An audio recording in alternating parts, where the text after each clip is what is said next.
Bonjour à toutes et à tous et bienvenue sur ma chaîne. Voici les fameuses guidances coup de pouce à la mi-mois, donc pour la période du 15 au 31 janvier 2024.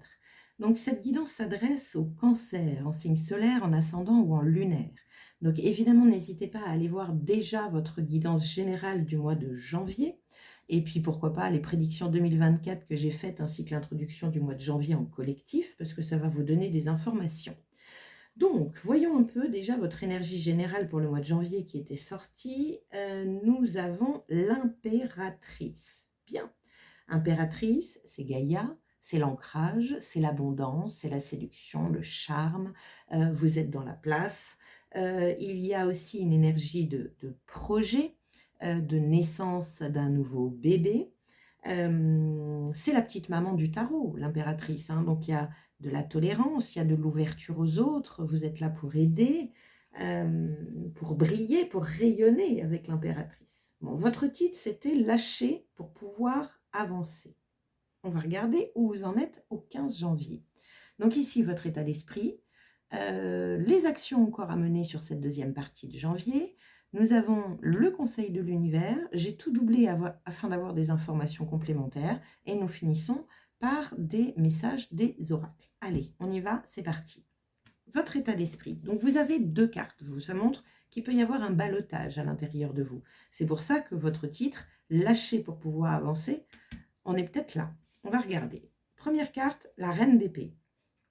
La reine d'épée, on est dans l'épée, on est dans le mental, on est dans la communication, vous voyez, elle est posée, elle essaye d'être le plus factuelle, concrète et de ne pas se perdre dans des illusions ou dans des émotions qui pourraient l'induire en erreur, la tromper. Donc il y a vraiment cette notion de se poser pour pouvoir y voir clair. En tout cas, la reine d'épée montre qu'elle est dans cette, elle commence à être dans cette maîtrise. C'est-à-dire qu'elle, elle sait se couper de ses émotions pour pouvoir vraiment faire le point. On ne lui fait pas à l'envers à la reine d'épée. Elle a un troisième œil de bien ouvert, elle est elle fait preuve de discernement, elle écoute son intuition, elle se pose pour justement l'écouter intérieurement et voir où ça va la mener. La deuxième carte, c'est le 5 de Pentacle. Bon. Donc la reine d'épée ici, elle veut trouver des solutions par rapport à la matière, par rapport peut-être, le 5 de Pentacle, on est sur la pauvreté et la banqueroute, on va dire. On est sur l'isolement. C'est pas une carte Jojo, j'ai envie de dire, parce que là, elle est complètement repliée sur elle-même, à dire: «Oh là là, j'ai pas de solution et comment je vais faire et je comprends pas, et personne ne m'aide», et vous voyez, on est vraiment dans cette énergie un petit peu de victime, de Calimero. Sauf que sur cette carte-là, je ne sais pas si vous la voyez, mais vous avez une clé ici. Si elle se redressait, comme cette reine d'épée qui essaye de voir loin, elle pourrait voir la clé pour pouvoir ouvrir la porte et accéder à une autre expérience de vie. Donc, on est sur ce ballottage-là, c'est-à-dire que on vous pousse à trouver des solutions et non pas à être dans cet état de voir ce qui ne va pas ou ce qui vous manque. C'est de trouver des solutions. Attention aux émotions. L'information complémentaire, nous avons le 2 d'épée.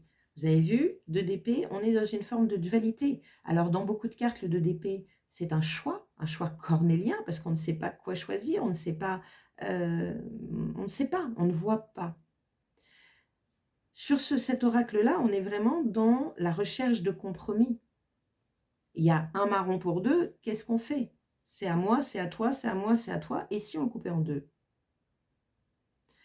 Donc, il y a une notion de chercher des compromis, de chercher encore une fois des solutions. Quelles sont les actions encore à mener? As de bâton. Les as, ce sont des nouveaux départs. Le bâton, c'est le feu.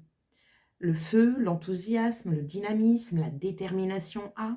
Sur cet oracle-là, vous avez vu que ce feu, cette petite flamme dans votre tête, est là pour brûler d'anciens schémas afin de pouvoir justement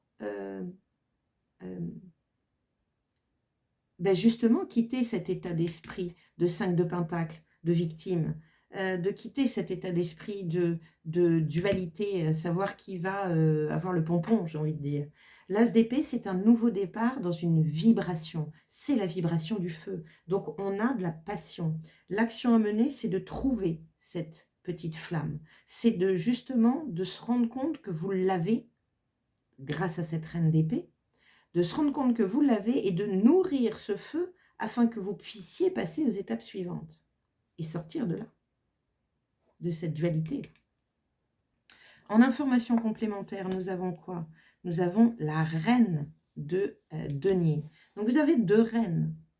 Il y a une notion de recevoir de l'information, d'être à l'intérieur de soi. On n'est pas sur du roi, on est sur de la reine. Le roi se met dans l'action. La reine, elle réfléchit à la meilleure solution.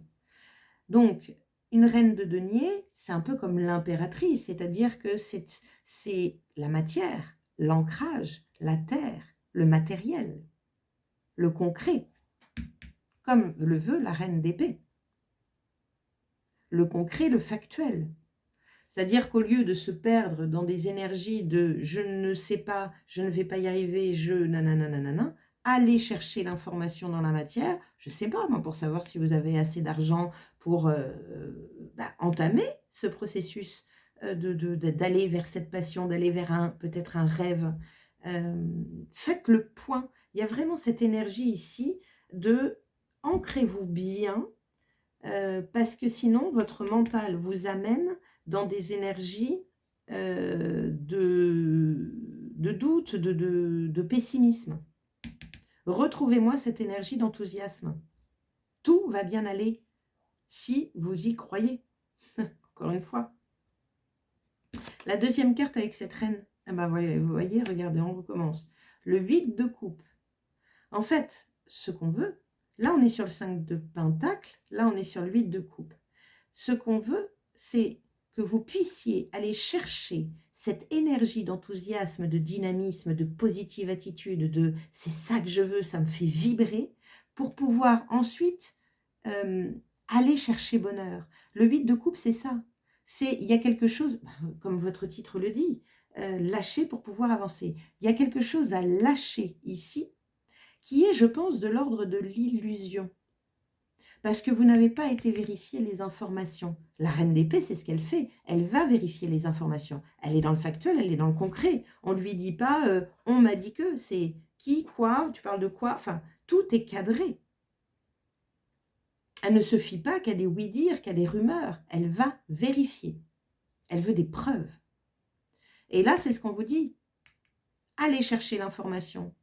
Allez nourrir cette petite flamme que vous étouffez quelque part un petit peu par rapport à un état d'esprit de doute, de aller chercher l'information, aller chercher bonheur. Ne restez pas sur des émotions comme ça.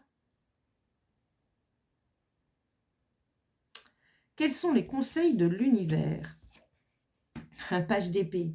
C'est très clair.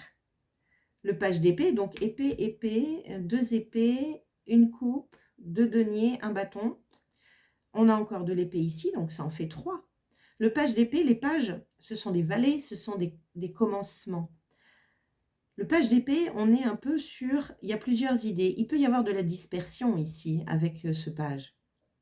Il y a plusieurs idées. Mais allez vous renseigner, allez expérimenter, allez trouver, moi, les informations concrètes, tangibles dans la matière qui vous permettent de ne pas vous perdre dans cette toile d'araignée qui ne demande qu'à être brûlée. Là, on peut être sur des croyances erronées, des pensées limitantes. Le conseil de l'univers, c'est d'aller chercher des idées. Renseignez-vous. Il y a plusieurs choses à voir.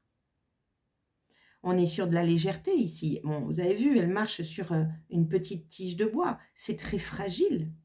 Mais allez-y, c'est le début. Il faut bien commencer par quelque chose. Information complémentaire. L'empereur. Waouh, boum, ça pose. C'est-à-dire que commencer léger comme ça pour devenir cet empereur. L'empereur, c'est la construction, c'est le 4, c'est la stabilité. Allez me chercher cette stabilité en vous renseignant dans la matière. Ne vous fiez pas à vos ressentis ou à vos hypothétiques idées. Allez, cherchez à les concrétiser. Cherchez à les concrétiser. L'empereur, c'est la construction, c'est la stabilité, c'est il gère son peuple.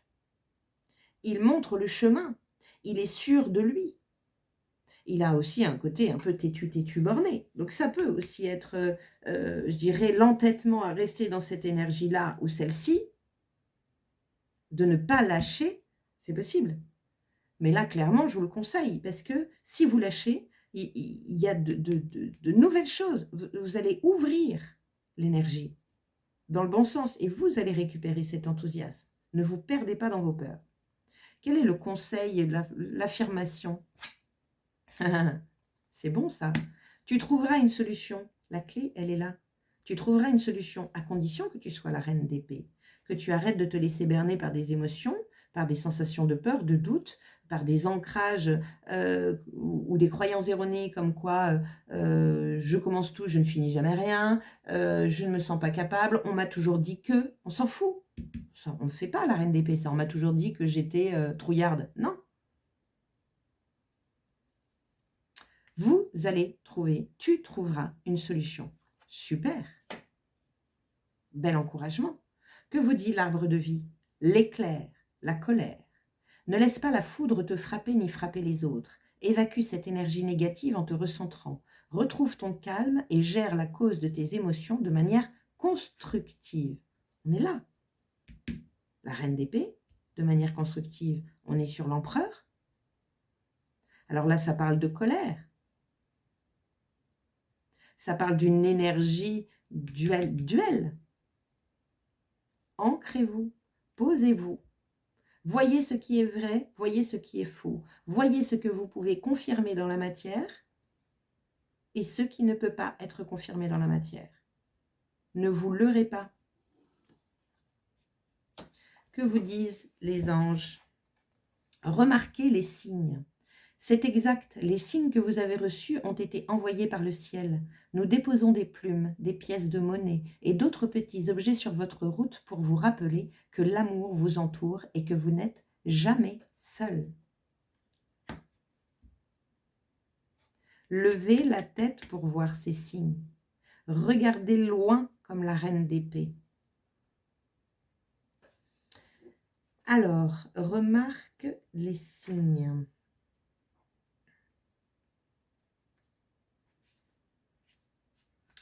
Les anges vous offrent cette carte pour vous aider à comprendre les signes que vous avez remarqués récemment. Plumes, petites monnaies, papillons, oiseaux, quelles que soient les visions répétitives qui s'imposent à vous, ce sont des signes de vos anges qui vous les envoient délibérément pour vous rappeler leur présence aimante, protectrice et éclairante. Signification supplémentaire, vos chers disparus vous adressent un salut depuis le ciel. Regarde, on t'aime. Notez les signes répétitifs et sachez qu'ils valident le chemin que vous avez choisi. Ayez confiance, suivez les indices qui vous guident vers votre désir profond. Waouh, super! Observez, la reine d'épée, elle fait confiance en ça. Elle est très connectée aussi aux synchronicités. Ils sont très doués là-haut pour vous répéter un message sous différentes formes, mais c'est le même. Heure miroir, des plumes, un mot répété par rapport à votre entourage, une publicité, une lecture, peu importe. Ils savent passer par plein de biais différents pour vous aider à vous valider vos idées ou à vous dire simplement « on est là, t'inquiète pas, tout va bien se passer, tu trouveras une solution ». Observez-vous, mes chers cancers. En tout cas, avec l'impératrice, vous avez un projet. Ancrez-vous bien, restez concret, factuel. Ne vous perdez pas dans les méandres du mental qui a peur du futur. Voilà, et bien merci d'avoir passé ce temps à mes côtés. J'espère que ça vous a plu. N'hésitez pas encore une fois à liker, partager, commenter et vous abonner à ma chaîne si cela n'est pas déjà fait. Je vous conseille également d'aller voir votre ascendant et votre signe lunaire pour avoir plus d'informations parce que tout est lié, vous allez voir, c'est assez fabuleux. Je vous souhaite une très belle deuxième quinzaine de janvier et je vous dis à très bientôt. Ciao!